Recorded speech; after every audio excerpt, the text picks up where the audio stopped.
story. So what happened that day? The telephone started ringing, and Manmohan picked up the receiver. Hello. 444511. Sorry, wrong number. And then Manmohan put down the receiver and went back to the book he was reading. He had already read that book about 20 times. Not that there was anything special about the book, but that was the only book available in the office. The office was desolate and forlorn, and the book was dog-eared.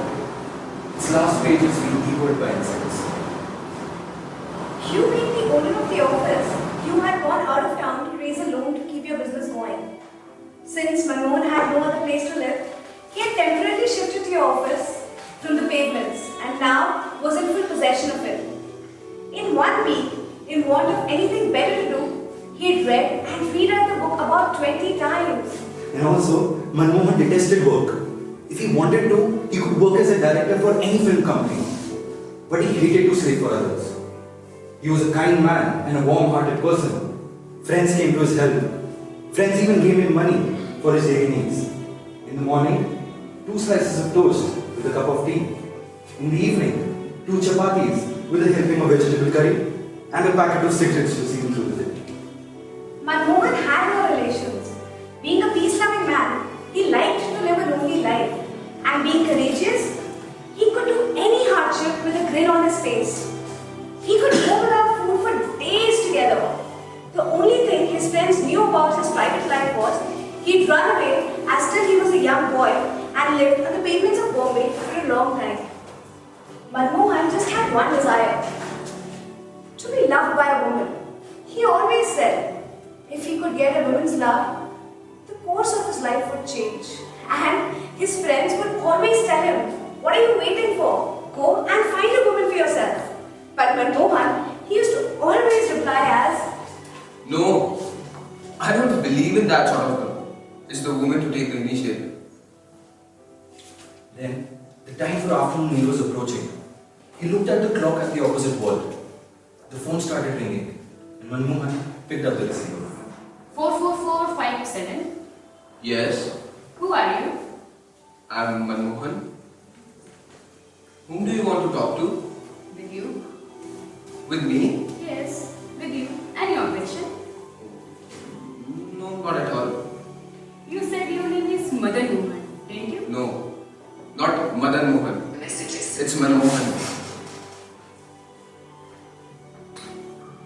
You wanted to talk with me, right? Yes, that's true. Then go ahead. Talk. I don't know how to begin. Why don't you start off? Very well. I've told you my name. I'm temporarily living in this office. Previously, I used to sleep on the pavement. But for the past 1 week, I have been sleeping on this big office table. On the pavement, did you sleep under the curtain? Before I proceed further, I must clear you that I never tell lies. I don't remember since how long I have been sleeping on the pavement. I'm in possession of this office since a week. Believe me, I'm having a time of my life. In what way? I chanced upon a book in the office. Its last pages are missing. I have read and reread it about 20 times. If I can get hold of those lost pages, I'll come to know what happened to the hero and heroine in the end. You are indeed an interesting man. Thanks for saying so. What are your means of recreations? Recreation? I mean, what's the vocations? What do you do for a living? I do nothing. Just nothing. I'm a useless sort of person. I go footloose about the whole day. At night I sleep. Do you like it? I mean, the way you live your life.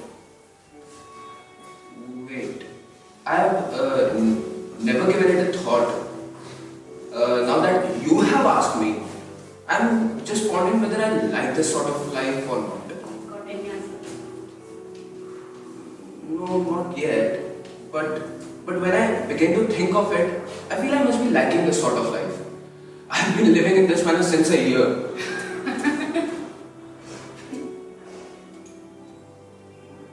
Your laughter is very sweet, very musical. Thank you. the voice got off as if feeling embarrassed.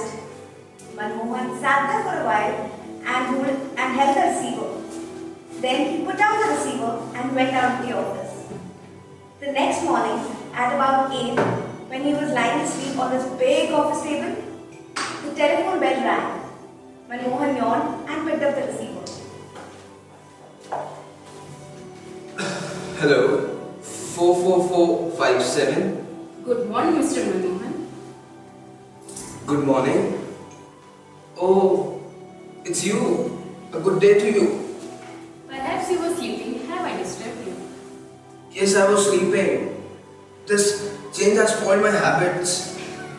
I'll have a hell of a time when I go back to the pavement. Why? One has to get up before 5. Yesterday, you called off abruptly. Why? You praised me. That's why. What's wrong about it? Shouldn't one praise something beautiful? No, one shouldn't. Wait.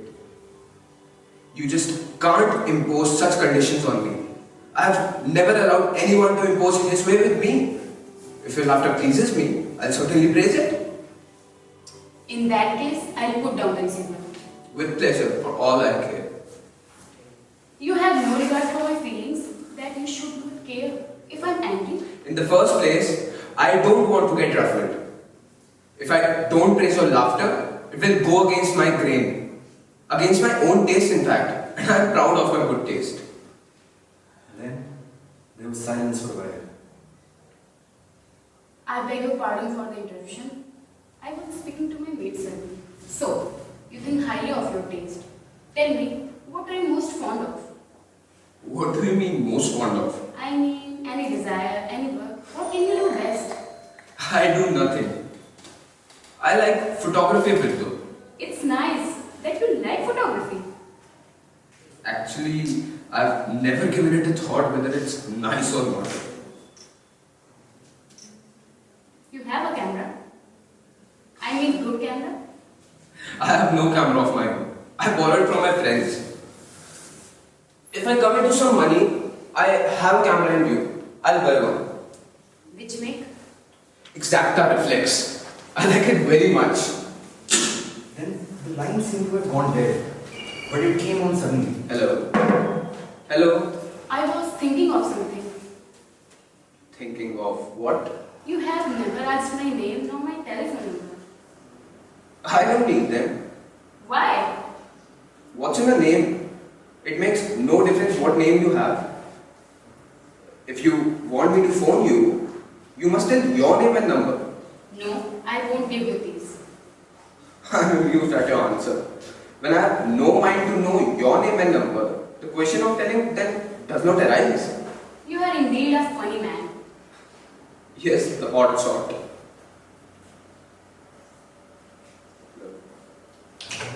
You were thinking again? No, I was not thinking. I just can't think of anything now. Then we had better stop. Maybe some other time. You are very matter of fact. So you want me to put down the receiver? Well, I'm going to do it right now. And then Manmohan hurriedly put down the receiver and started smiling. After half an hour, after a wash and a change, when he was about to leave, the phone started ringing. He waited for a while. He thought about it, and then he finally picked it up. 44457? Mr. Manmohan, Yes, I'm Manmohan speaking. What can I do for you?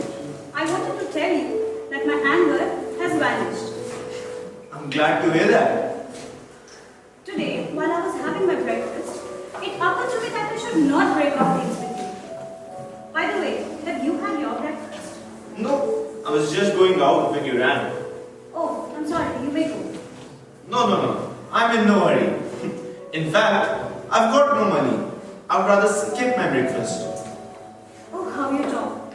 Why do you talk like that? Maybe you talk in such ways because you enjoy hurting yourself. I've got accustomed to this sort of pain by now. May I send you some money?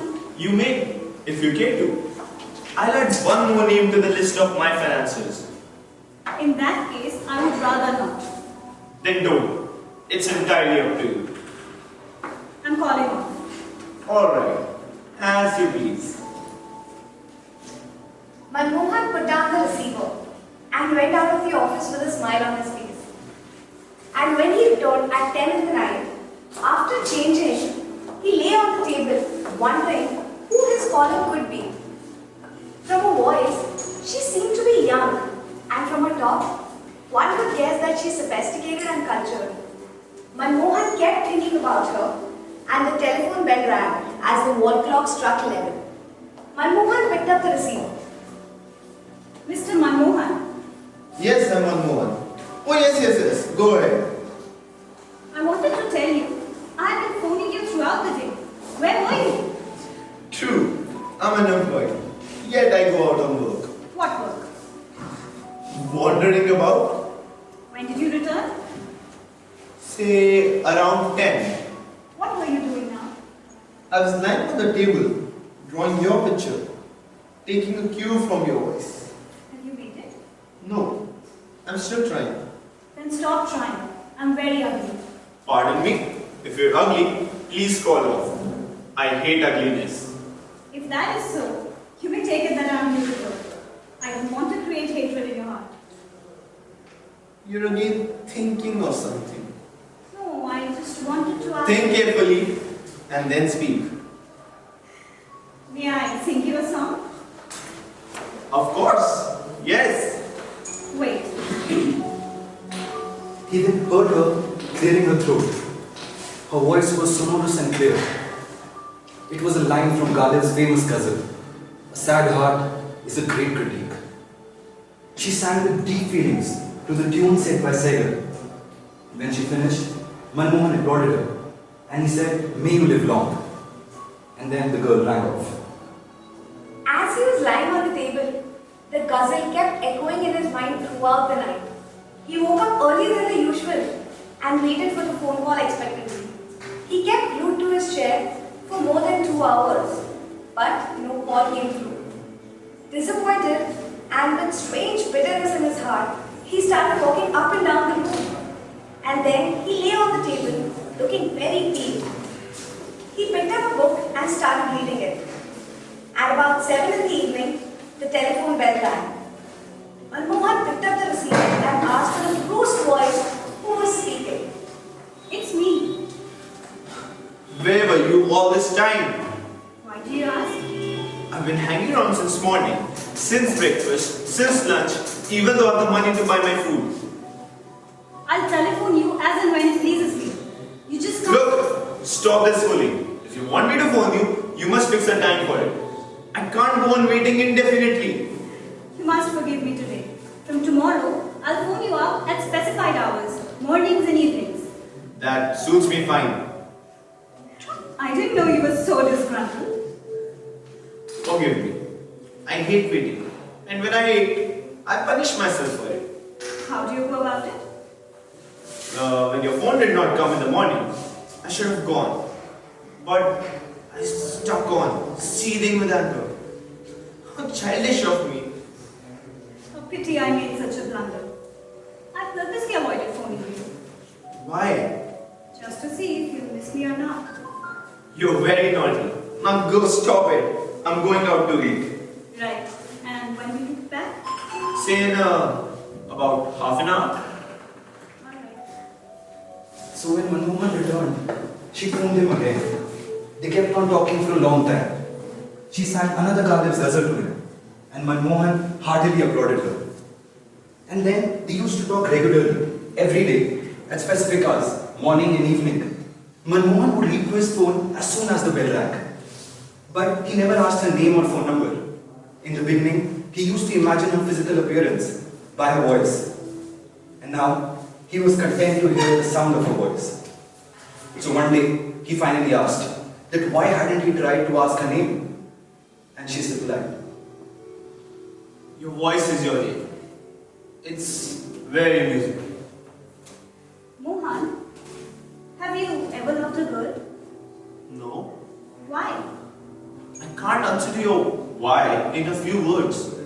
To answer that question, I shall have to rake up the debris of my life. And if no answer comes up, it will make me very sad. Let it be then. They had been at it for over a month now. She phoned him regularly at appointed times without fail. Then one day he received a letter from you that said that you were able to arrange a loan and that you will be back in a week's time. That letter caused some concern to Manmohan. When she called next, Manmohan told her that their phone talk is going to end very soon. What do you mean? The loan has been arranged and the office will again be occupied. So does none of your friends have a telephone? Many of my friends have phones, but I can't give you their phone numbers. Why? I just don't want them to hear your voice. Reason? I'm jealous by nature. You've posed a real problem there. I don't see any way out. Okay, so on the last day that your regime in the office will end, I'll give you my phone number. Not a bad idea at all. Manmohan's dejection finally dissolved. He waited for the last day of the regime. Till then, he started to conjure up a picture of her on the screen of his mind. He failed. He tried a lot, but he wasn't satisfied. Then, he eventually thought it was just a matter of few days before he got a number, and then he would see her face to face. The immensity of the thought staggered him. It would be the greatest moment of his life. Next day, when she called, he told her that he was agog to see her. Why? You said you would give me a phone number on the last day. Yes, I told you so. That means you'll also give me your address so that I can meet you. You can see me anytime, even today if you like. No, not today. When I meet you, I shall be properly dressed.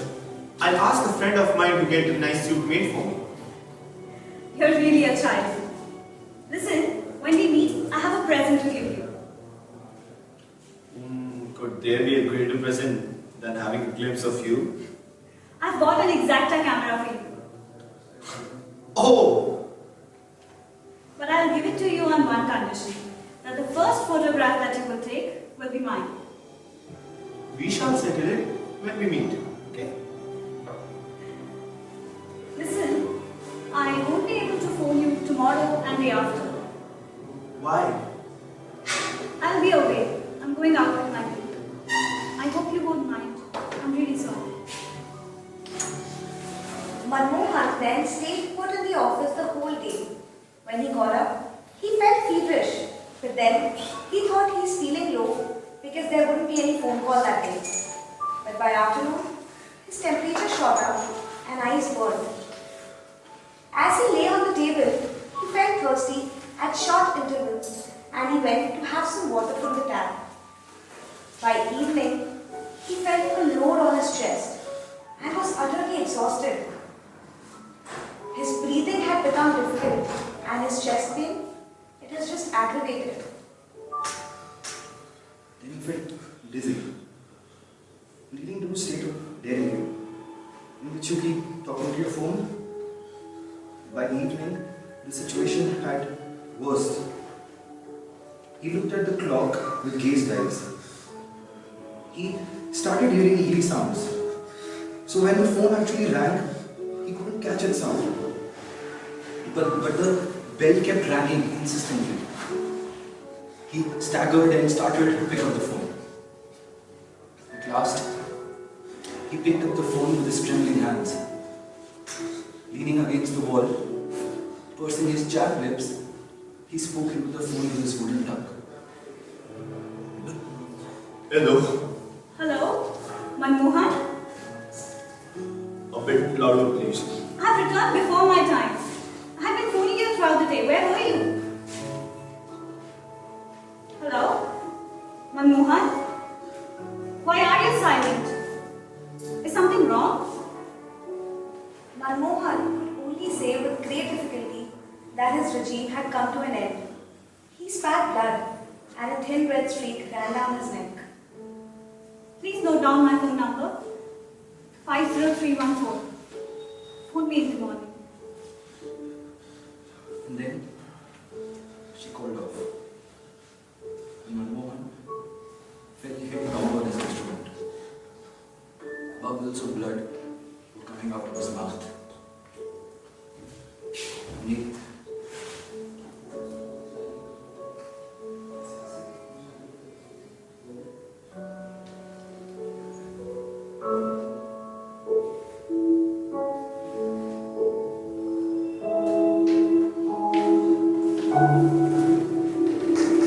Thank you.